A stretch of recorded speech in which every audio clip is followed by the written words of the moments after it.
Hey folks, welcome to the Adventure Sports Podcast. I'm your host, Mason. Gosh, I'm so sorry about not getting an episode up earlier this week. I was coming back from Portland, setting up in Seattle with our Journey to 100 film.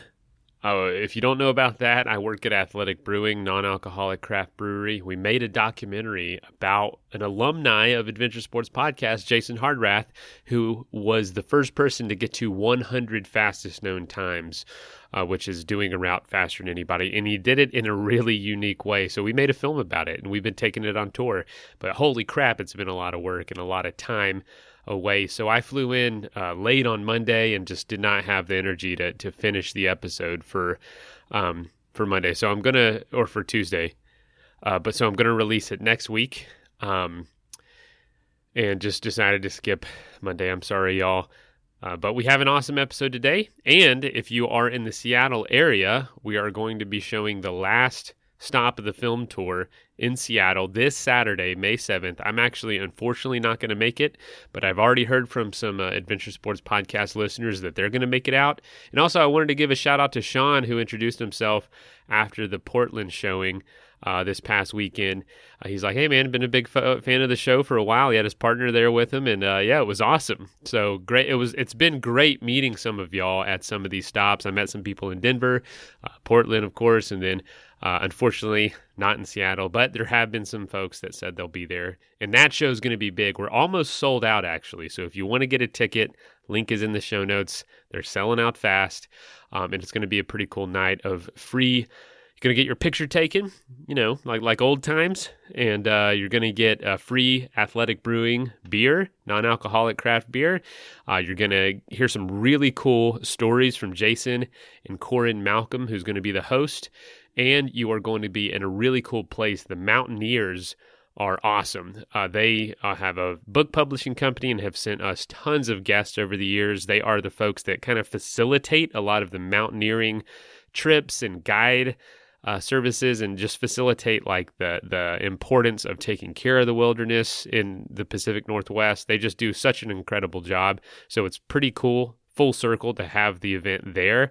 And also, Seattle's just a really cool place, so you should definitely come check it out. Oh, and we're doing giveaways. There's going to be $1,000 worth of free stuff we're giving away from folks like Path Projects, Peak Refuel, former sponsor of the show.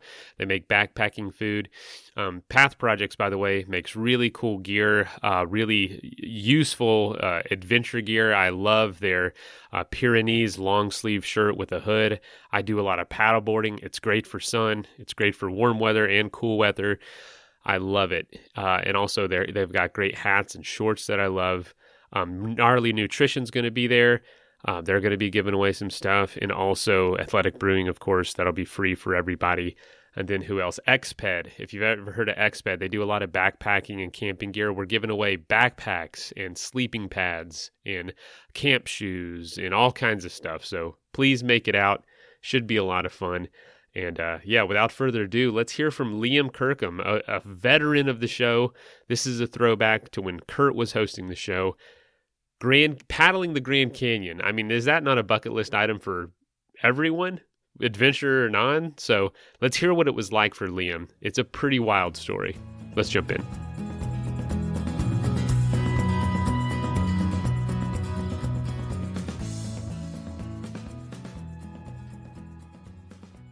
Hey, welcome to the Adventure Sports Podcast. Curt here.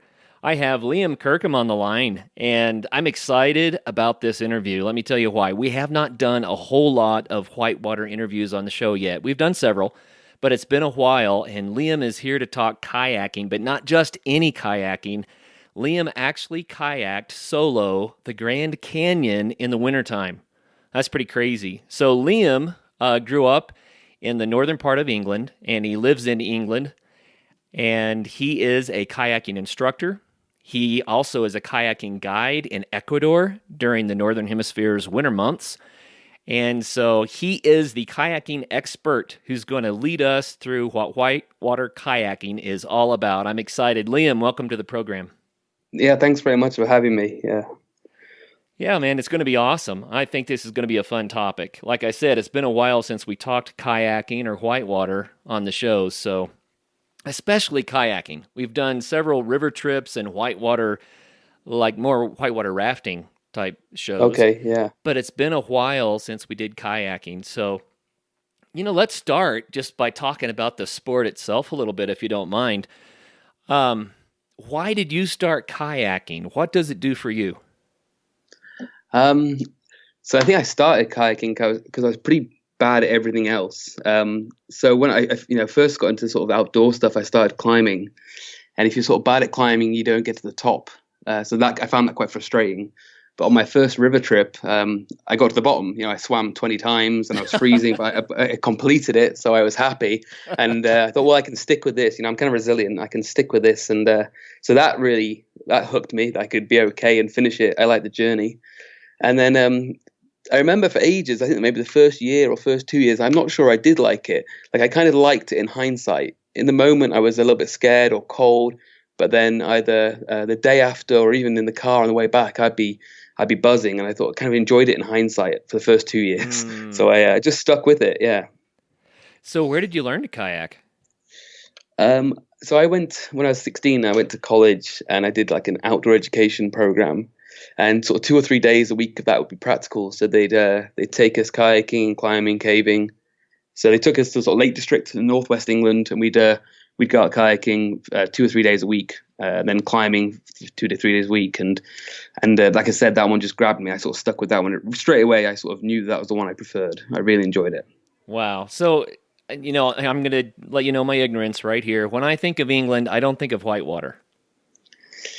No, we're pretty good at doing things that our country hasn't got lots of. Like we've got, there are mountains here, but we've created a lot of famous mountaineers, and whitewater in England is a little bit different to the rest of Europe, even in that it's completely rain fed. We don't. So Italy and France and all the places kind of near us rely on that snow melts, but we rely on the rain, which we get a bit of. But it normally means it's in the winter, so it's those short, miserable days where it's cold, damp days. But there's good white water here. It's just little spots of it, and it's all rain dependent. It's here. So you have to wait for a good rainstorm for it to really load up. Exactly, yeah. And that can be, being England, can be any time of year, but normally in the winter. Okay. Well, there's all kinds of kayaking, not just whitewater. And have you done like sea kayaking and stuff like that? Yeah, I've done bits of sort of open canoeing and sea kayaking and sort of squirt boating, but really whitewater, the river trip from A to B, that's what I really enjoyed. And it didn't ever need to be sort of hard, but just a journey. So I'd rather do 20 miles of a little ripple than spend an hour in really hard surf. I'd rather be on the river. Well, I'm going to share with you my kayaking history, Liam. Not that anyone really wants to hear it, but it'll help our conversation, perhaps. Yeah, I'm interested, yeah. I loved whitewater kayaking, and this was, like 20 years ago when I started. And I went as often as I could, but at the same time that I was taking up whitewater kayaking, my wife and I were starting our family. And so pregnancies and babies and that sort of thing, I didn't get out as often as I wanted to. So my skill just kind of, it plateaued. And so I kayaked for several years, but then one spring we got on a flooded creek, and I got worked. I got worked bad. I had to come out on my boat, complete yard sale, everything scattered everywhere. I even lost my throw rope. There wasn't any way for someone to rescue me. I had to swim through a boulder field. I got out the other side of it, bruised and shaken. And what happened to me was I started thinking about my little kids at home. And I said, you know what? Maybe I'll do this sport again in the future, but I either have to do it a whole lot more to get my skill level up or not do it, because what I'm doing right now is risking their father. Yeah. Because I just really got worked that bad. And so I said, okay. So I put the kayak in dry storage and said I'm going to be a dad for a while and maybe rejoin the sport later. And it was because I knew I just didn't have enough time to get my skill level up. So how long did it take you to get your skill level up to the point where you said, oh yeah, I can do this, I feel pretty safe? Yeah, it's a funny one. I think that happens to a lot of, maybe, not always a really bad beatdown, but it is a sport that is, I think, there's certain moments you get past, or you have a sort of like a light bulb moment, and you get to a certain standard, and then you jump again in performance and sort of what you can do. They're in this. I think it's quite a steep learning curve, or even like steps when you have this moment of, right, I can do that now, and I'm going to move on. So, for example, the roll. The moment you've got a pretty good roll, that's a real game changer. Or if, even before that, the first time when I teach a lot of beginners, the first time they can fall out of their kayak and realize they're not trapped upside down, they suddenly get loads better, and they go, okay, I can do this.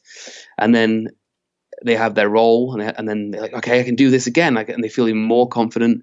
And then they have their whitewater roll, and it jumps again. But amongst all that in that learning curve, it's really easy to have a sudden sort of bad day and then maybe be put off it. And it's always frustrating when I'm teaching people that might happen. And then for me, like I said, I think I didn't learn to roll until the first 3 years, and that's kind of unusual, I think. So like I said, I think I'm kind of resilient. So I got used to swimming. I got used to being upside down in my boat, and then so when I could roll, the idea of swimming and being upside down was never terrifying to me. I didn't want it, and it can be dangerous at times, but it would never break me. If I had to swim, I would never sort of be really upset or really beat myself, because I'd already had years of it when I first started. So I've been kayaking for like 15 years now, I think. And the first 3 years, I was very bad. And my friends who now don't kayak, actually, that I started with, are very surprised I'm the one who's still kayaking and still doing it, because they just remember me being absolutely awful. You're being really candid with us. Thanks for that. Yeah. The point at which I quit, I could actually do a hand roll without a paddle. My role in a pool was bomb-proof, but when I was in Whitewater, it was 50-50. I may not make it happen when it was really critical. And so I wasn't quite to the point that I knew that in the middle of a hydraulic, I would be able to pop myself back up. You know what I mean? So that's kind of where I was. And that's why I ended up swimming, of course. And something I used to do, Liam, I don't know if you ever tried this, but it sounds like you had a parallel course anyway. I used to leave the boat on the shore and jump in the whitewater and swim it on purpose. And the reason that I would do that is so it didn't make me so nervous then to get in the boat and go have fun. Because if I knew that I could swim it, I knew what's the worst that can happen. Well, I'd come out of my boat and swim it. So that was one way that I started trying to build up my my skill set and my confidence. But maybe swimming a lot can help. I think it's just different for everyone, because and it's so hard to sort of maybe like plan a learning curve for someone, where for me, swimming early and stuff like that, it did sort of help a lot. And when I learned to roll, I never had a transition of, now I can roll on flat. I hope I can roll in white water. I was able to roll in white water and surf. It never sort of had a sort of transition, because I was so used to being upside down that, I can roll. I'll just do it again. But for some people, they get a roll in flat water, and then they can roll in a bit of moving water, but not if it's really fast, or maybe it's a bit shallow.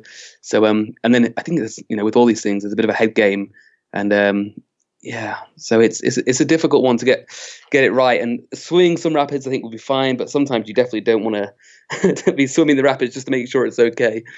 Right, and not all rapids should be swam, for sure. I mean, it was usually class 3 or kind of easier class 4. I never swam anything harder than that. So but I'm with you. I think people should get immersed in the water early, so they're not always thinking of it as, this is me and my boat on top of the water, and that's good. And when I'm in the water, that's bad. They should blend it a bit more, so they're a bit, hopefully a bit more familiar with the water, and it's not such a punishment when they end up in it, or such a shock. Yeah, good point. Well, hey, let's do maybe 5 minutes max of kayaking 101. And I mean really the basics, because not everybody has seen a whitewater kayak. So I guess the first thing is, will you describe how a whitewater kayak is different from a flatwater kayak, like an ocean kayak or something? Okay, so there's sort of a whitewater kayak would be kind of like sort of 8 to 10 foot long, and quite dumpy, quite a lot. There's kind of different types of whitewater kayaks, but for sort of harder whitewater, it wants to be forgiving, so it's kind of round and it's full, and it's like a little cork. And there's play boats which have got a bit more edges, and they're for tricks and stuff. But for whitewater, it's going to be sort of around 8 foot, 10 foot, with a decent amount of volume for its length, and quite round and what's going through the water. Whereas a sea kayak or an ocean sort of kayak will be 12, 13, up to 17, 18 foot long and kind of quite a sharp front. So it glides and cuts through the water. So that's great at going A to B and journeying through flat water, but not maneuverable enough for a river. Whereas a river boat is really maneuverable, but is a pig to paddle on flat water. It's sluggish, it's slow, it's twitchy, but it really comes to life when it's on some moving water. So 8 to 10 foot plastic, kind of roundish, soft edges, nice shape like that would be a good whitewater boat. Okay, so when you sit in it, describe the position of your feet and your knees so people get a feel for how you control the thing. So, like I said, I've been kayaking 15 years and a lot, and I've got no muscles in my arms. I can't do a pull-up. I can't do a push-up. So it doesn't come from. And I'm not even joking. My girlfriend's looking at me across the room now. She knows it's true. But so you're very connected to the boat. So when you move your stomach and your bum and your core, the boat's feeling that, it's responding to that. So you're quite snug in the kayak, and you've got kind of like a frog-legged position inside the kayak. It's kind of you're sat in it, and your knees are touching against, or your thighs are touching against thigh pads, and your feet are on a plate at the bottom. And if you sat on one on the floor, you should be able to shake it and the boat will move with you. You're not just rattling around inside the boat. You and the boat will start to move. So you and the boat are connected. It's almost like you're one unit. Yeah, you're definitely connected, yeah. Your knees are splayed out to the side. And if you wanted to get out and just say it was upright, you'd bring your knees together and you step out of that hole. But when you sit into it, you push your knees out to the side and you're locked into the boat. Okay. Well, then let's talk just briefly about the gear that you use besides the boat, the paddle, the spray skirt, maybe a paddle jacket, a wetsuit, a helmet, that kind of stuff. What do you think's required? You want to be warm and comfortable, and especially in England, that's what's hard off the bat. You don't get many nice days. So like all these things, kayaking, climbing, hill walking, mountaineering, if you're warm and comfy, the rest is a bit easier. So you want some decent, maybe neoprene wetsuit or fleece with a nice waterproof jacket that stops the water getting in there, so you can enjoy it without worrying about getting cold too easy. And then definitely like a buoyancy aid or a PFD or a life jacket, we call them, something. So if you do end up in the water, you don't have to do much to float. It's get lots of buoyancy and it's bringing you to the surface and looking after you. So several episodes back, I did a kind of a review of adventure sports to try to determine how dangerous these sports really were. Mm-hmm. And I wasn't surprised by any sport except for kayaking, and here's why. I knew that adventure sports were actually far safer than they feel for the most part, and especially with training in the right gear. You can do them correctly, and you can be stupid and do bad things too, and that was kind of the main thrust of the show. But I was comparing the adventure sports to the danger of driving a car, so I looked up all the statistics online and that kind of stuff. The one thing that really surprised me was that kayaking was a lot safer than I thought it was. And the reason I say that, of all the adventure sports I've done, kayaking is the one that scared me the most. And I always told my kids, I said, that's the most dangerous thing I've ever done. And when I actually looked at the stats, it's not the most dangerous thing I've ever done. Snow skiing probably is. Okay, yeah. So it surprised me. That perception. Yeah, on average, it's the alpine skiers that get in the most trouble, much more so than kayakers. But my perception of kayaking was I'm upside down. I have a limited time to hold my breath. Rocks are banging me in the head. I could get trapped in this boat. So, there was that kind of edgy, if I can't get out of the boat and get my head above water, that's the end of the game, right? Yeah. So that kind of binary, it's on or off. You're above the water or you're below the water. I think that's what scared me. I'm a solid swimmer. I swam a lot growing up. I spent hours and hours and hours and hours and hours every week in the water. So water doesn't bother me. It was just something about being in the boat that made it hard. So did you get to the point where you got past all of that? I didn't have it strongly. So I teach a lot of beginners, and I definitely see it a lot in people. And I see people being very nervous or very sort of scared of it. And I think it's completely justified. Like I say to people straight away, I think when I'm teaching a beginner, I definitely want to kind of remind them that I know it's not easy, because we are land mammals. So being sat in a boat with a spray deck strapped to us is kind of bizarre. And it's a lot. I have people tell me they dream about it, and being underwater and things like that. So there is maybe something kind of quite ancient there that people are trying to fight and don't like it. But I never really had it that strong. But it is something I see people fighting all the time. And even when they come in the shop and they haven't started kayaking, well, I start talking to them, and they'll have a story, or they'll tell me their fear quite early, and that's quite common. But spray deck, like cockpits on kayaks now, are often so open. So not that long ago, they were quite a lot smaller. They're so open now that if you were to turn one upside down and I lifted them above my head, they'd have trouble staying in the boat, unless they wanted to. They could slip out of it pretty easily, and that's even easier when they're in the water. What I keep seeing all the time, which I'm always kind of amazed by, because I'm terrified I'm pretty bad on a bike, and I've skied twice, and I found that quite scary. But I can see some pretty big wipeouts in kayaking on the river, pretty big waves and rapids, and the boat flips, and it looks quite chaotic. And they get to the end, and they swim into the eddy, and they're completely, untouched. They're fine. They're a bit shook up maybe, but then you see someone fall, clipped in on their road bike, and they can break their collarbone. Like it's surprisingly soft sometimes, kayaking. It can look pretty chaotic and big, but sometimes it can be softer than it looks as well, I think. Yeah, I think you're right. I think you're absolutely right. And it's just funny that was the one sport. And the thing is, I do free diving, skin diving, water skiing, scuba diving. None of that stuff ever bothered me, But for some reason, kayaking got my attention. So, but that's just me. Everyone's different, right? I heard a stat recently, and I'm not sure if it's true, so I'll have to Google check it later. But I heard a fact recently that more cyclists drown in England than kayakers. So I'm not sure if that's true, but there's lots of tow paths along the side of the canals and the rivers here, and there's also a few pubs maybe, and people are cycling back and fall into the water. So there's probably a lot more cyclists as well. So I'll have to check my facts. But I think it's a pretty safe sport, but there are dangers. But the one thing is, I think with maybe biking or skiing or swimming, is you can stop often. Whereas I think the whitewater thing, people worry because if they suddenly stop in the middle of the river doesn't realize, it keeps pushing you. So that kind of lack of control, I think, sometimes throws people as well. They can't just press the pause button very easily.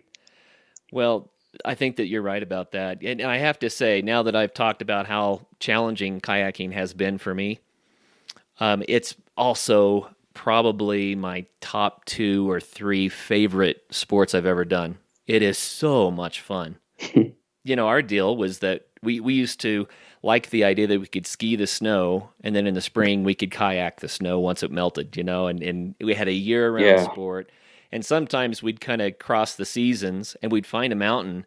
We would slide down the mountain in our kayaks and land in the river, and keep going. And so it was fun, brilliant. to do that kind of stuff too. There's so much cool stuff you can do.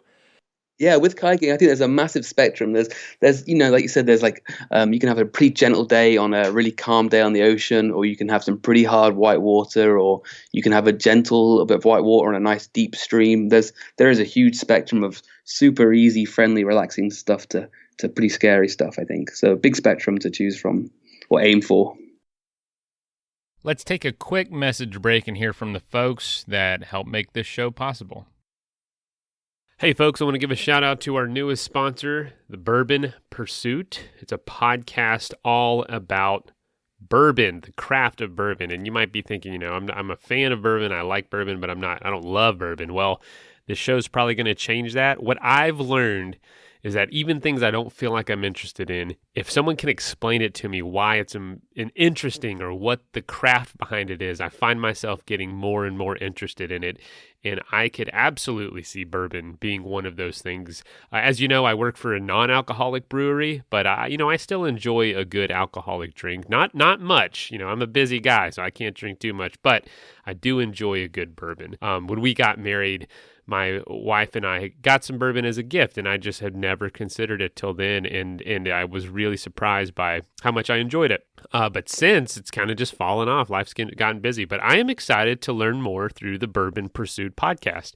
They are the official podcast of bourbon. and the best source of all bourbon news, reviews, interviews with CEOs, distillers, ambassadors for the industry. They are where you go to get news and interesting information about bourbon. So join the hosts Kenny Coleman, Ryan Cecil, and Fred Minnick on an epic bourbon adventure. You can subscribe and follow them wherever you get podcasts, and I can't thank them enough for supporting a fellow creator like me. And they're just, a couple people working on a show just like me. So if you want to support them and thank them for what they're doing for Adventure Sports Podcast, go check out Bourbon Pursuit. That is plenty of that for now. Let's get back into the episode. Well, and speaking of big spectrum, Grand Canyon, wintertime, solo. That sounds pretty big to me. What was that about? So, first of all, how hard was it to be able to put together that trip? There's a couple of barriers in the way. So getting on the Grand Canyon, kayaking the Grand Canyon, you need to win a weighted lottery. So you need to get a permit, and the way you get that permit is you apply, and that with some sort of dates that you would like, and then it gets pulled out of a lottery if you get those dates or not. And if you don't get them the first year, then next year, as I understand it, your name goes in the hat twice. So each year you don't get it, you've got more chance of getting it the next year. So there's that. That's the first sort of obstacle to get, go on the Grand Canyon. Wow. So you won the lottery. How long did it take you? My first year, and I'd already started planning the trip before I won it. So I was kind of cocky or daydreaming or just really hopeful. But it was on my first year applying for a permit, I got it. But and that's the reason it ended up in the winter. You've got a much better chance of getting the lottery because so many fewer people go through those winter dates. A lot of people choose like the April, May, and the sort of September, October, and also the summer. But the winter, a lot less people go for them. So I kind of edged my bets and chose all sort of dates in December. And then just lucked out and got that email saying you've got a permit. So I was super lucky, but also kind of tactical with when I wanted to go. So when was this that you did it? What year? So this was almost a year. I just got off a year ago to the day. So December 2nd, 2016, I got on the river. I pushed off, I launched. December 2nd. And how long did it take you to do the full run? 12 days I kayaked for. So I was kayaking for 12 days, and it's 226 miles. And people have done it in sort of a month and taken their sweet time and gone for hikes and walks. And I think the record's under 24 hours, maybe. So people have really blasted it as well, or hammered it. But I just took 12 days, which is kind of nice, sort of gentle, not pushing myself every day, and time to look around. I didn't want to rush it. Now, were you with a guide, a raft that had gear and stuff like that, or were you self-supported?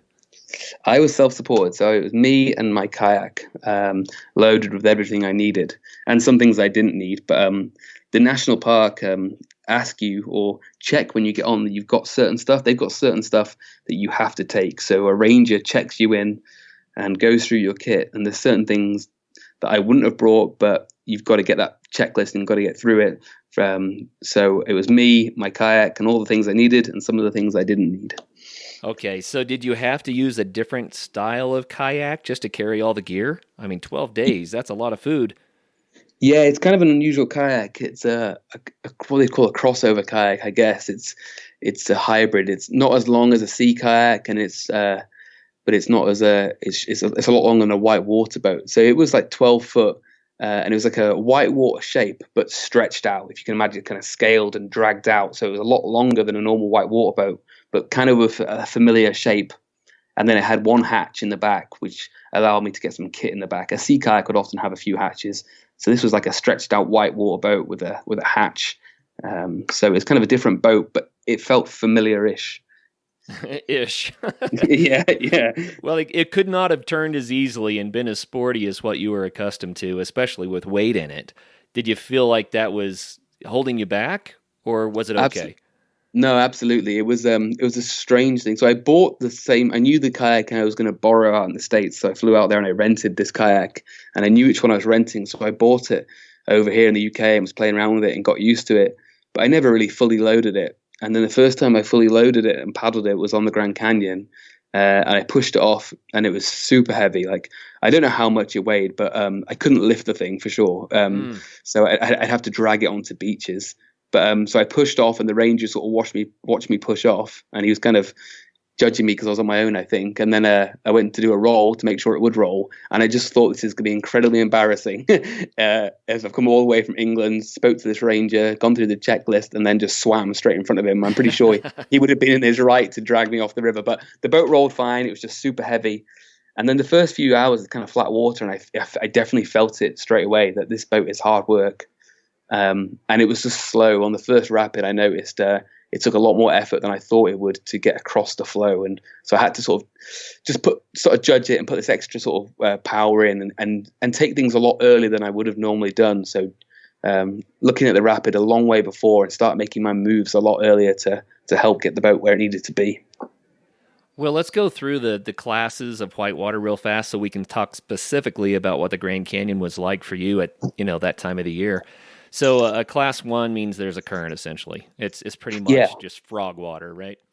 Class 2 is a stronger current, and it's pretty much the limit for an open canoe because class 3 can swamp an open canoe. When you get into class 3, that's when you have bigger rapids, and that's really where kayaking starts to be fun, for me anyway. Yeah. And then they define... Class 4 is now you've got bigger rapids. It may be difficult to do a self-rescue if you come out of your boat. That sort of thing, you're getting pretty big. Class 5 self-rescue may not be possible. And Class 6 is, well, that's almost a suicide mission as far as I'm concerned. People boat it, but they're amazing when they do. So how would you adjust my skill there? The funny thing, is there's different styles of each class as well. So in England, we've got these kind of small rivers and they're rocky, and they might say class 4, but it'd be a kind of rocky, technical kind of class 4 when you're dodging rocks quite quickly or scraping over them. But the Grand Canyon's maybe sort of class 3+4, but there's nothing like it in England, for example. It's huge, big waves, and though they're still on that same class, that class has got its own spectrum as well. So it's quite a different field to any UK kayaking, and it's and likewise, I think if maybe some, so I've got a bunch of friends who learnt to kayak in Nepal, and if they came over here in England and kayak, they'd probably find it pretty tough. They'd hit every rock and be surprised why we were kayaking these tiny little creeks and rivers and rocks. So it's a different type of class 4, I think, out there in the Grand Canyon 3-4, but it's a big standing, huge waves, but sometimes not overly technical, just kind of big, soft giants sometimes. So had you done big water like that before, or was the Colorado through the Grand Canyon kind of a first? I've done some big water in other places, like in Ecuador and Idaho, and I actually paddled the Grand Canyon a couple of years before this. I worked as a safety boater. Have you wanted to use your home equity to pay off debt or improve your house, but found the old way too painful? There's now a new, better option for accessing your home equity. It's called HomePace. Here's the key. It's not a loan, so there's no monthly payments or interest. Instead, HomePace gives you money up front as an investment in your home. That's right, you get money that you can use however you want without the burden of monthly payments. Then someday when you decide to sell, you share a portion of the gains or losses in your home's value with HomePace. That means if your home's value drops, HomePace takes a loss too. HomePace gives homeowners a better choice to access home equity. No monthly payments, no interest. To get an instant quote, go to homepace.com/quote. It takes less than 5 minutes. That's homepace/quote to get started. On one trip. So I had done it once before in September. So I did know it, or I thought I knew it. I kind of saw it through new eyes when I was on my own. It felt quite different. But I was familiar with what the water should be like. But I think it's just important to say there's kind of different classes of the same, different types of the same class. So there can be class 4, creaky or rocky or big volume. There's differences there. And that's a good point. Most of my boating was it was creek boating, and it was pretty bony, lots of rocks to work around. And in a way, I think that might be more difficult. You really have to be on your game. Yeah, absolutely. Yeah, I agree. On the Grand Canyon, you could maybe be 10 foot, off the place you want to be and still be online, kind of in the right area-ish. But on creek boating, on the rocky stuff, just sometimes you're talking about, I want to be 3 inches to the right of that rock, aiming left. It's kind of quite narrow margins and quite creaky. But the big waves on the Grand Canyon, if you are in the wrong place, they're big. Wow. So how did it feel once you got your roll and you knew you were continuing on into the Grand Canyon? What were your emotions at that moment, right then, when you said, "Okay, it's really happening"? It kept flicking like a metronome. I was swinging between being very excited, and I'd been planning it for 2 years, so I was really excited to be there. And I'd slept on the banks the night before, and I'd watched it, so I was super excited. And then kind of almost a bit of a sort of deep feeling in my stomach of nerves, I guess. And when I was thinking about when I was kayaking, I wasn't like, oh, I'm nervous of this, but I could just feel this kind of maybe even loneliness, a little bit like, well, this is actually happening now. It was a bit surreal.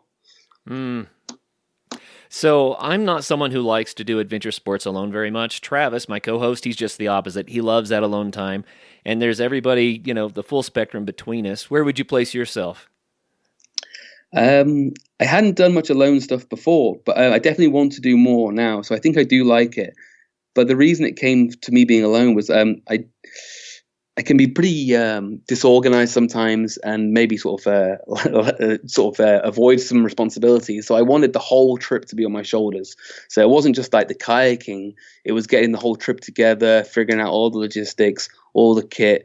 Just having it all on my shoulders and being like, okay, well, this is all mine. So everything I got from it, everything I put in was mine to return as well. Like it was nice to have all that on my shoulders, because at the end of the trip, when it had gone pretty well and a bit scary at times, it had quite a deep feeling. It was it was a great feeling, and I think because it was such a great feeling, it's because I'd all relied on me. I had to really work hard for it to come off. Yeah, I can imagine how good that would feel, to say I did it. Yeah, exactly. And that was just getting it together, getting it organized. Even just 10 hours on a plane to America, thinking, why am I going to the Grand Canyon to paddle it on my own, was kind of a mental struggle, trying to tune into the movies. I started lying on the plane. People asked me, oh, what are you doing? And I just lied. I didn't mention the Grand Canyon because then they'd ask me lots of questions and I'd start getting myself nervous again. So I just said I was going to visit family. So when you really got there, when push came to shove and you're paddling in, you kind of vacillating back and forth between that excitement and some of that dread, like, oh man, what's going to happen next? So let's say you're 3 days in. Then how did you feel? I felt great. Like I was into the swing of it. I mean, I had a couple of highs and lows. I think it was even sooner than sort of 3 days. I think the moment I realized I couldn't paddle back upstream, I enjoyed that kind of forced commitment, that kind of, we're on it now. In the same way that when you get on a roller coaster and the guy clicks you in and the cart starts moving, you can't really do much about what's happening just now. Hang on for the ride. Yeah, here we go. We're in it now, so off we go. So I enjoyed the moment I got around the corner and couldn't get back upstream. I didn't want to go back, but then I sort of just took it on. I was like, well, here we go. So I was really excited, and I got into a bit of routine, and I enjoyed being on my own, and I never actually really felt lonely. I just felt very like it was quite intense. Every decision was quite intense, and every sort of thing you did, and every beautiful view and every big rapid was just doubled in its experience. It all felt quite full on. Wow. Well, the Colorado River through the Grand Canyon is a flow-controlled river. There are dams upstream from it now, so I don't know what to expect in December. What were the flow rates like? And I've got no idea either, and this is one of those things I was talking about the responsibility. I remember thinking, if it's absolutely huge, I probably won't. If it's absolutely huge or it's snowing at the get on, which it was unlikely, then I'm not going to get on. But then apart from that, so I kind of made it a binary decision. I just thought it's either going to be low, medium, or high, or undoable. And the moment it was undoable, that was the only sort of level I cared about really. But so I can't remember what volume I paddled it at. I just, but I knew it was a volume I was happy with. So it was pretty big then. It was big. And there'd been, so it's dam controlled, like you said. So it was kind of a known quantity, but I wasn't beforehand on purpose. I wasn't sort of looking at certain levels and which rapids are harder at these levels and which rapids are easier at these levels. I just wanted to sort of deal with it when I got in there, knowing at least it wasn't super big. I wasn't going to get on if it was a massive flow. Well, that's a big river, man. It's a large river and solo and in the wilderness. I mean, there's nothing there. You are down deep inside of this canyon, the largest canyon on earth, and Yeah. it's just you. Yeah. So was that intimidating, or did you really enjoy it? Um, Again, it probably brought me back to my first sort of few years of kayaking. Like when I said earlier, my first few sort of years of kayaking was I almost enjoyed it in hindsight, and I was definitely buzzing for months, weeks. I mean, it's a year to the day. I'm still buzzing from it now, and in the moment, I was just dealing with it and I'm getting through it and enjoying it, but quite focused. I wasn't being too flippant, so I did enjoy it. But definitely looking back on it as an experience, I valued it. But I'm not sure if I enjoyed it in the present when it was actually happening. I was just doing it. So what was the weather like? I mean, December, I it was can be cold. Yeah, I was super lucky. That was the one thing. Was one of the things I was really worried about because, you very unlikely, but you could get snow at the put on, but that would be very unlikely. But it was just blue skies every day, super sunny. But at night or when the sun went behind the canyon walls, kind of like 4:30, it was cold. So it was down jackets, gloves. The first couple of nights, I got some frost and like a bit of ice in my water bottle, so it's pretty cold. But on the daytimes, I was just so pleased. I could sit on the beach in a pair of shorts and sunbathe Nice. at lunch. Yeah, which I was kind of couldn't believe. And then I'd be sat there reading my book, and then I'd watch the sun just go bloop, dip away, and I'd get my down jacket, my hat, and be completely wrapped up for the next sort of 12 hours or whatever it was. It was pretty cold at night. Well, dry air, huge temperature swings, early Yeah. shade, like you're saying, because of the canyon walls. But wow, so what was the scenery like? It is spectacular, and I was naive to how spectacular it was. I got to say, like I'd obviously heard of the Grand Canyon, and lots of people I knew had been there, but I kind of just thought they were hyping it up until I went there the first time, and I was kind of blown away by how incredibly grand the Grand Canyon is. It is otherworldly, big, huge red cliff rocks, different rock types that I'm not smart enough to know the difference of, but just you can see them and you can feel like you're going through all these different types of geology and ages, and it just looks ancient and like it's like a scene from Mars. And then there's this big, huge, beautiful river in the middle of it, and little pockets of green every now and then. But it's a wild place, and coming all the way from little England, it does look very, very grand. Hmm. Well, how did you find the scenery in the American West? I mean, that's vastly different than England as well. Yeah, kind of intimidating almost. It's so grand, it's so big and wild and massive that and so just space with nothing in it for such massive spaces. Almost intimidating to how wild it was.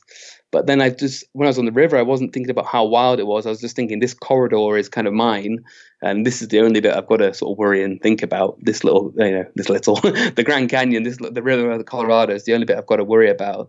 But just incredibly beautiful, but kind of intimidating in its scale. Mm.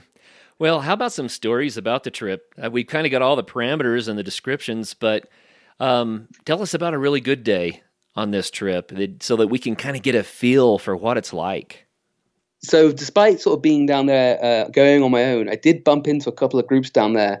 And one of my absolute highs was, so I didn't really kayak with anyone. I passed two groups and I shared one camp with one other group. And that was a real high because it was about halfway through the trip and I'd pulled up onto this beach on my own again, and it was kind of cold and tired. And I set this tiny little fire up, and then a group caught up with me. So I think I saw three groups down there, and this was a group I hadn't seen before. So it'd been a few days since I'd seen anyone, and they said, "Oh, can we camp here?" And of course, I was, "Yeah, sure you can." I wasn't being a purist. I didn't need to be on my own, but so I said, "Yeah, come on in." And they were kind enough to ask, and they had a big group of them. I think it was like 20 from sort of California, Colorado, a whole mix. And because they were a raft supported trip, they had all the luxuries. So they had a toilet, like a groover, which was nice, with a seat, which was rare for me. They had loads of food, which they kindly cooked for me. They had beer, which I had no room for, and I enjoy a beer, so I was very grateful for a beer. They even had a spare chair, and they were just so kind to me and talking to me, and they just kind of wrapped me into their group. So they'd been a group of 16 for a few days, and to add someone to their dynamic was kind of really nice of them. So that was really cool meeting them, and it was kind of a nice little punctuation in the middle of being on my own for so long, to have a little bit of such a friendly group to meet. So that was a great moment. And then each day, at the end of every day, I would have definitely like a moment of buzz where I'd be, right, well, I've done the river for today, now I'm just camping, and that would be a really nice moment where I'd kind of self-congratulate myself for having, choosing good lines, not swimming, having a good day, and then just sit down on the beach and have nothing to do but just kind of eat and read and just look around. And that was a really special time, at the end of every day, when the kind of hard bit was done. I wouldn't look at the guidebook for tomorrow. I would worry about that tomorrow. So I just had these few hours of eating and just enjoying the beaches every night. So don't look at tomorrow. Just enjoy what you've done that day. I like that. That's a good idea. Yeah. I mean, tomorrow was coming, so I may as well look at it tomorrow. Otherwise, it might have filtered into my dreams and worried about the rapids the next day. So I definitely started falling into one of those patterns that wasn't pre-planned, but I'd wake up and I'd look at my notebook and be like, right, these are the rapids between me and the next where I want to sleep, so 20 miles ish, and how am I going to deal with those? And then when I'd done those, I wouldn't think about tomorrow until I woke up and had my breakfast, and so I could have that kind of free time in the evening without worrying about it. Yeah, that's a really good idea. Really good idea. So about 20 miles a day. How long did that take? Some days I'd fly through it, but I think so. Maybe I'd sort of paddle for sort of 6 hours, maybe a day, or 5 hours. But I would go for little hikes and walks, and sometimes I'd paddle hard, and sometimes I'd just float and sort of lie back in my boat and look at the sky. The one thing about being on your own is I got lost a bunch of times, which sounds silly because you're on a river, you shouldn't really get lost. But because I'd be daydreaming, I'd sort of lose track of where I was, and then be like, well, which rapid's that, and because of the scale was just so huge, I'd be looking around thinking, well, which valley is that coming in there? And a couple of times I definitely overshot things one day I overshot something by 10 miles. I just kept paddling, looking for this camp, and I must have passed it, because when I finally did figure out where it was, I was 10 miles past where I was supposed to be. So Wow. Some days I had some, yeah, I know. I was just looking for this beach, like this beach should be so obvious, and it must have been not very obvious, or I was daydreaming, and I have no one else to check with, or no one else to sort of talk to about it. So I just kept going, and then realized, God, I must be past it. And when I finally found out where I was 10 miles past it. So maybe you did a 30-mile day that day then. Yeah, exactly, which kind of was a nice little thing, because the next day I woke up and thought, well, I've only got 10 miles to do today. So it was nice, and I could get away with these mistakes because they were all on my shoulders. No one else was going to get angry with me or frustrated or tired. And that was the nice thing about being on your own. It was your decisions, they were your mistakes, they were your highs, they were your lows. It was kind of nice to have it all on your shoulders. Yeah, I can see that for sure. Well, I want to hear about one of the more challenging aspects of the trip, when something didn't go as planned. So I rolled once on the whole trip, which kind of shook me up because it was a real silly moment. It wasn't the hardest rapid, and I was just kind of charging into it, and I think I might have subconsciously, I'm not even sure if I've even thought about this till I'm talking to you, I kind of might have been playing to my own GoPro a little bit. I was like trying to make the line look good. So the first time I wasn't on my own, the first time I was thinking about my camera, I completely messed up and hit this wave and capsized. And that moment seemed to take forever. I felt like I've never thought about my roll happened instantly like it normally does, but I definitely felt like another level of thinking about it. Like, I better make this roll the best roll I've ever done, like no doubt perfect. Try and remind myself of every little textbook thing in that 1 second, and that was okay in the moment. But then I was frustrated with myself for about an hour after that. I'd let that kind of slip. I'd let my guard down and made a bit of a stupid mistake. And then the other one was I decided to walk one rapid. So I got to Lava, which is one of the bigger ones on the river, and I was pretty tired by the time I got there. And so my boat I couldn't lift, which I hadn't thought about. So each time I'd have to find somewhere to put my boat. it couldn't be like a ledge. It would have to be a slowly as like inclining beach where I could drag my kayak up because I couldn't lift the weight of it. So I found this beach which wasn't very nice and easy to get onto, and then I scrambled across some rocks and I went to go look at this rapid called Lava, which took about sort of, I don't know, 20 minutes, half an hour to get on top of a bit of a hill and look at it. And it's a big old rapid. And a couple of years before when I'd absolutely messed it up. Like I didn't swim, but I took a horrible line down it and rolled, and everyone had a bit of a giggle. I did impressions later at camp. So the couple of years before, I'd had this memory of not making it look very pretty, and that was with a good team of people. So I sort of sat there for a while, and I think in the first sort of 30 seconds, 40 seconds, I realized I was going to walk it, but I sat there for a little bit longer, and then decided to walk the rapid, which was hard work. So the rapid, if I'd done it well, would have taken me 35, 40 seconds to get to the bottom. But to portage it, I had to paddle my boat across and then unload it. And I had no kind of decent sized bag inside my kayaks. All the little bits, the stoves, the boilers, the spare clothes, all the little bits, I had to take those out my boat and walk them down the side of the rapid, and did about 10 sort of shuttles of carrying it back and forth. And like I said, it was hot and I was in a dry suit. So I was sweating and maybe a little bit dehydrated. I was sort of stumbling around and sort of taking all my stuff. And it took me about an hour and a half to portage this whole rapid. And I was just dripping in sweat, carried my boat when it was finally empty, and then repacked it. And then I just sat on a rock and opened a jar of Nutella and just dipped my hand in and started eating a whole jar of Nutella with my hand. I was so hungry and so sort of, and that was kind of, it wasn't so much a tough decision, but it was slightly like 80% happy I did it and 20% kind of frustrated that I didn't kayak it. But it was a tough call, and it was a tough hour and a half portage to do what was quite a short rapid. So if you were sitting at the top of that rapid right now in the same circumstance, would you make the same decision? Yeah, I'm walking it. I think that I was confident. I mean, that's it. If I was confident in the moment, that was the right decision. I've got to be confident in it now when I'm sat at my desk in a nice warm house. So that the last year, Liam made the right decision. I think even if I had done it perfectly, I wasn't 100% happy. So even if I had done it well, I probably would have got to the bottom of it and gone, well, you didn't think you were going to do it well. So I couldn't picture myself doing it very well. And I like this quote, which is, never put your body somewhere your mind hasn't been. And I sat up there for a while picturing it. I just couldn't picture myself doing it very well. So for whatever reason, I got my stuff and I walked around it. And the disappointment lasted a couple of minutes after the rapid. And then I was on to the next one. Wow. But that was kind of tough, yeah. Let's talk about that quote just a minute. Don't put your body where your mind hasn't been. Yeah. So if you can't visualize it, if you can't picture it, then you have to kind of take pause and say, wait a minute, what am I doing here? Exactly. This isn't a game of sort of chance or fluke. I go around rapids and that my friends telling me the line of, and I sort of deal with them. But when it was just you on your own, if I couldn't picture it going well, it wasn't a time to be sort of just, I'll just give it a whirl and see what happens. It was a time to sort of take stock and see what I wanted to do about it.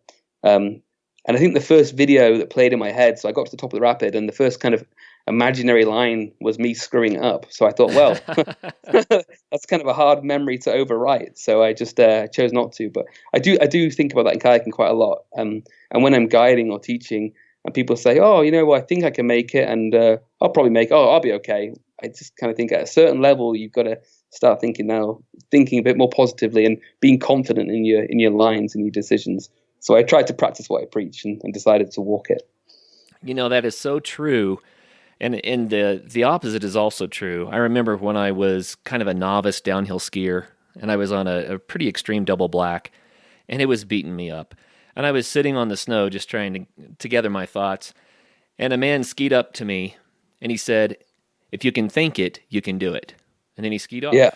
And I was like, he's right. And that's kind of a theme throughout all of adventure sports. If you can think it and you know how it's going to go, you can visualize it, you get that confidence, then you're going to do it. But if you can't think it, you better start measuring the situation a little bit, right?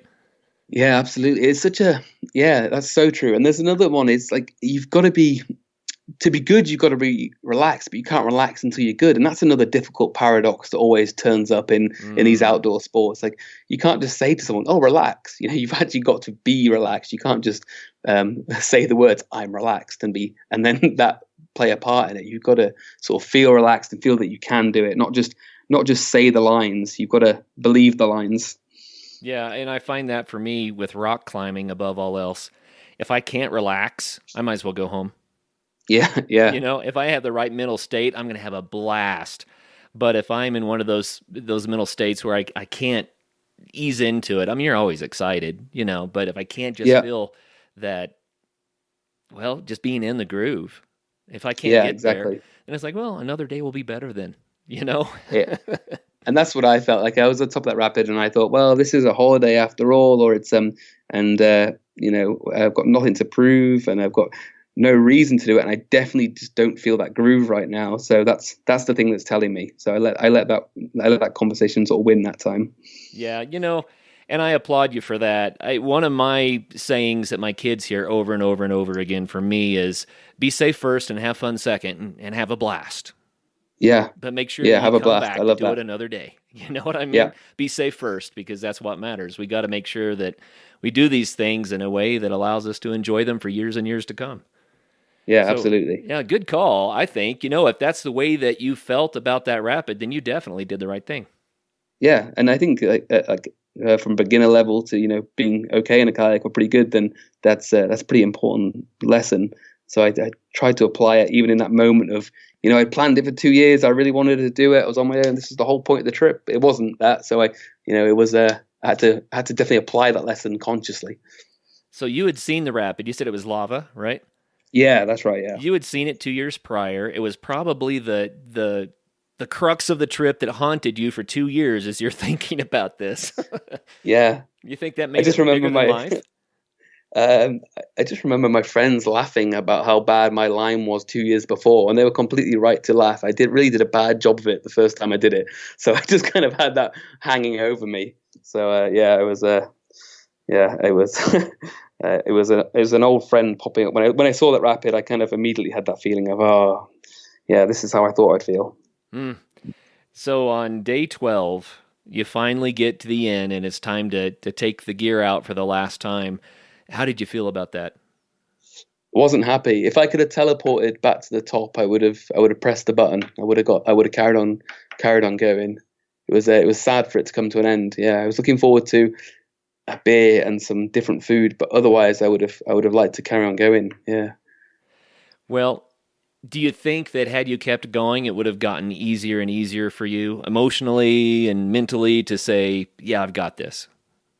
Yeah, I think like the definitely by then the pattern was set, and I knew what I liked to do in the morning. I knew how I kind of what time I wanted to eat at night, how I was going to feel, where all my kit fitted in my room, into my boat, into my room. You know, let's call it my room, into my kayak. So I had this pattern set, and I was just really enjoying that way of life of waking up. There was only one direction to go, floating down it or paddling down it, eating, and then just repeat. I really liked that pattern. You know, you said at the beginning of the program that for you, it's as much about the journey as it is about the whitewater and that sort of thing. Yeah. There are a lot of rivers in this world, and ones that don't require a lottery to pull a permit. So do they call to you?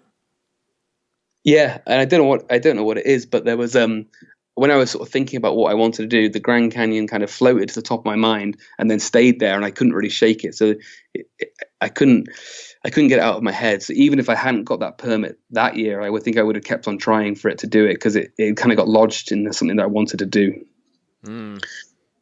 But the next sort of like I'm still thinking about now what river I'd like to do next. Nothing's sort of floated to the top of my mind, but I'm sure it will do, and then it'll stick there pretty definitely.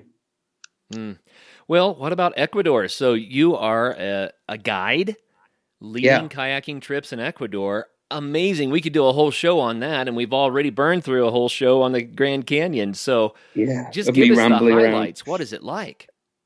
It's brilliant. So Ecuador is a very different style of paddling, and I work for a company out there who've been operating there for a long time, since 1993, and the guys who run it wrote the guidebook on kayaking in Ecuador. So they're a great company to work for, and it's my winter. So it's nice to get away in my winter and head to Ecuador either before Christmas or after Christmas, and be walking around in shorts and t-shirts and kayaking in just a rash vest. That's quite a luxury for me. So the people that go down there to take that trip, do they have to have a skill set before they go, or is it more of a novice trip? No, they're often, kayakers that are pretty good already, and either they want 7 days of really good kayaking for their holiday, or they want to maybe improve that week. But they're normally a majority of our sort of guests are class 3, class 4 paddlers, or maybe we do some sort of class 2 and class 3. But I'd say the majority is sort of 3, 4, and they're there to either get quality kayaking or maybe to sort of, like you were talking about, that I think that plateau does appear in people's kayaking every now and then, and they might be at a point where they go, I just want to step it up a little bit with the hand, and improve just a little bit more so I can enjoy kayaking in a different part of the world or to a different level, or so they're there to improve or just to have a really good time. Right on. Well, what about Ecuador itself? Do you like the country and the landscape? I do. So it's pretty much like bang on the equator. So depending on what height you're at, kind of depends what plants and animals you're seeing, and that's really cool. So you can be in sort of cloud forest in a full length jacket, a little bit chilly in the mist, and then you can go 2.5 hours down the hill and you're in a rash vest. It's really hot. There's a whole different feel to the climate and all the trees and the plants and animals, and it just feels very different 2.5 hours sort of down the hill, just depending on what elevation you're at. So that's really cool. Neat stuff. Well, Liam, what do you say to people when they ask you about kayaking? Is it a sport worth doing? Yeah, absolutely.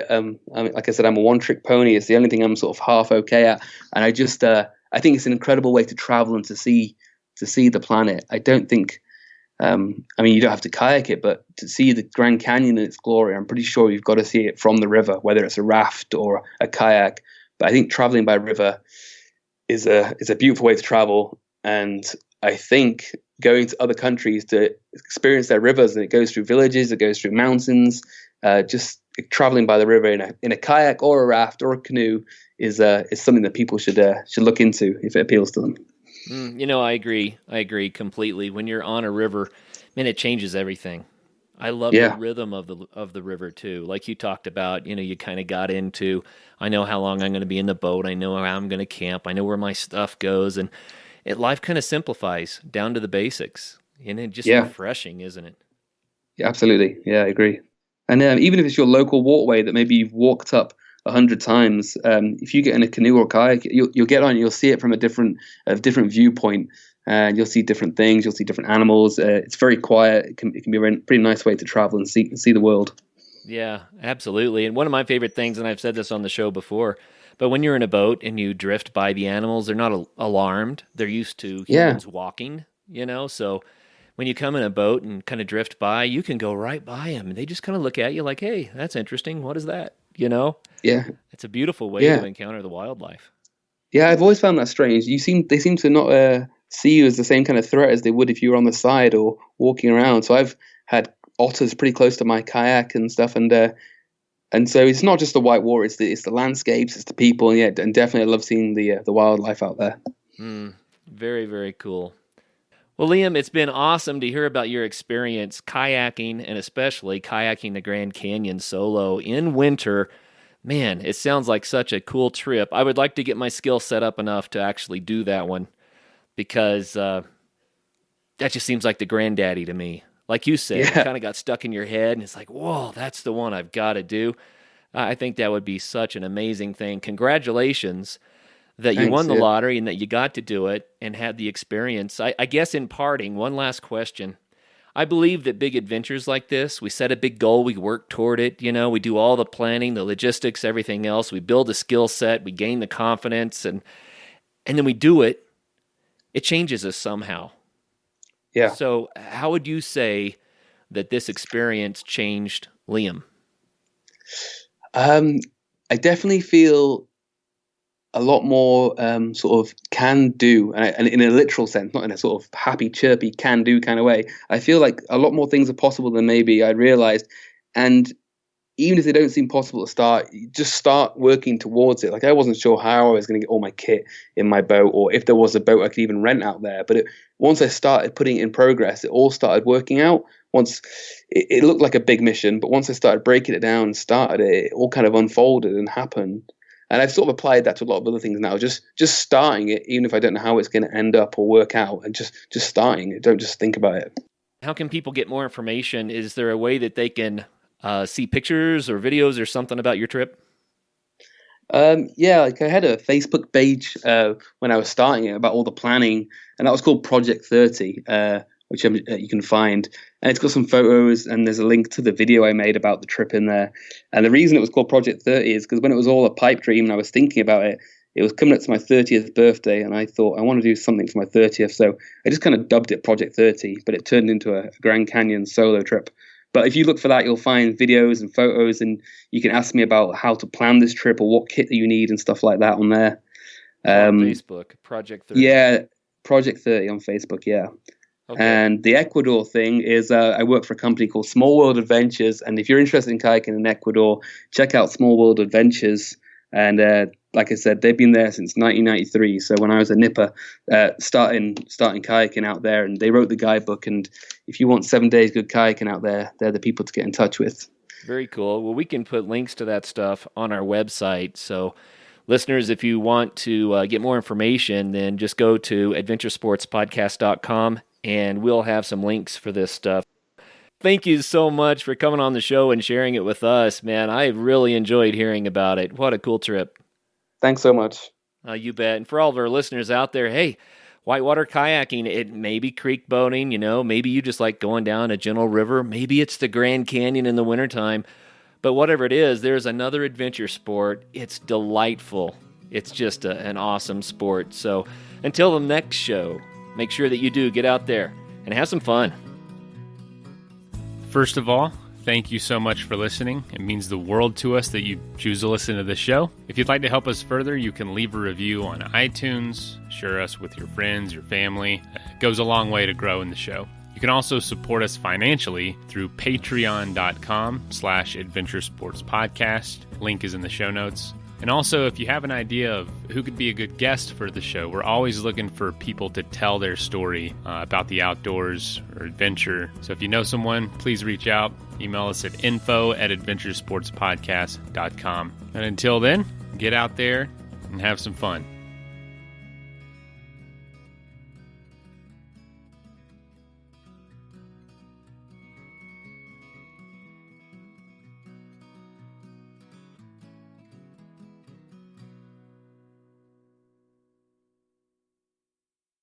Underdog Fantasy is the fastest-growing fantasy app and easiest place to play fantasy sports. Just jump on UnderdogFantasy.com or download the app, draft your team, and that's it.